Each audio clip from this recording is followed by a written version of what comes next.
Hello and welcome back to another episode of A Journey from Death to New Life in Christ, our video confirmation series.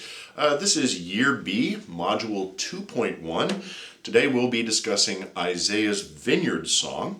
You'll find the text references below for Isaiah chapter 5, verses 1 through 7, and Isaiah chapter 11, verses 1 through 5.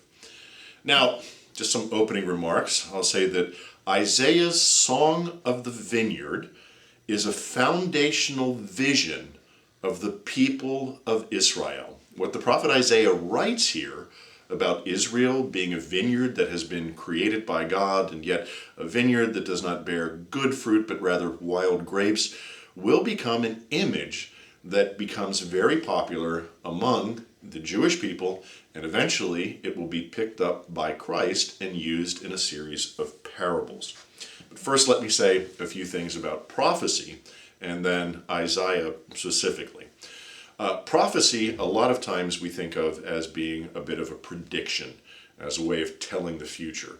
It's not so much. Sometimes in Old Testament prophecy, yes, that is the case. But in most cases, prophecy is first and foremost a call to faithfulness. And we'll see that at work in the book of the prophet Isaiah. Second thing about Isaiah, I have to say that Isaiah is not a singular prophet.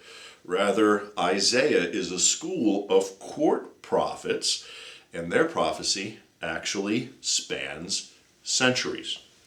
As a body of prophecy, this long book is divided into three distinct sections. There is First Isaiah. And First Isaiah is a section of prophecy that happens before the Babylonians conquer Israel and then enslave the Israelites, and it's a bit of a warning. Here the prophet does actually predict what's going to happen.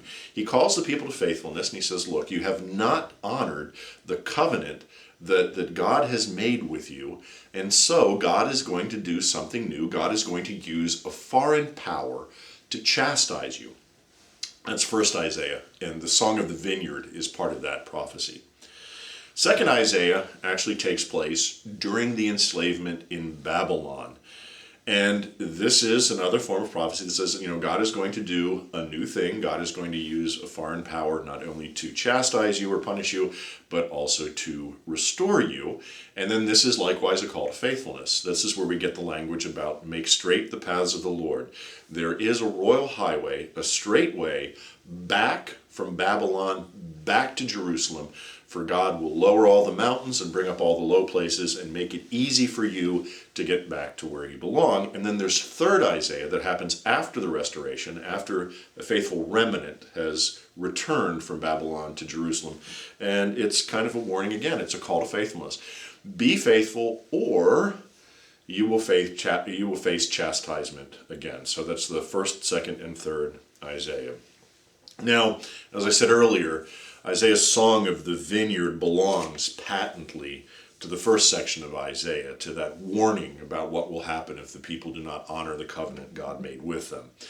And in that sense, it's a bit of a lament, meaning that the prophets, they look around at the people of Israel and they conclude that they have not remained faithful to the covenant God made with them, and therefore Isaiah says that Israel has not borne good fruit, but rather wild grapes. Now, this vision of Israel as a vineyard will come to define Israel well into the future. And as I said earlier, later Jesus will incorporate this popular vision of Israel into his parables, and specifically his parables of judgment. And he will use it in the same way that Isaiah does, as a call to faithfulness and a bit of a warning.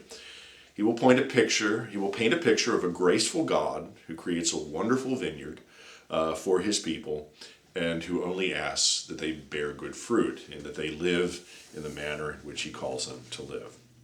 So I want you to take some time to read the texts listed below and to dwell with them for a while and pay close attention to the description of the vineyard.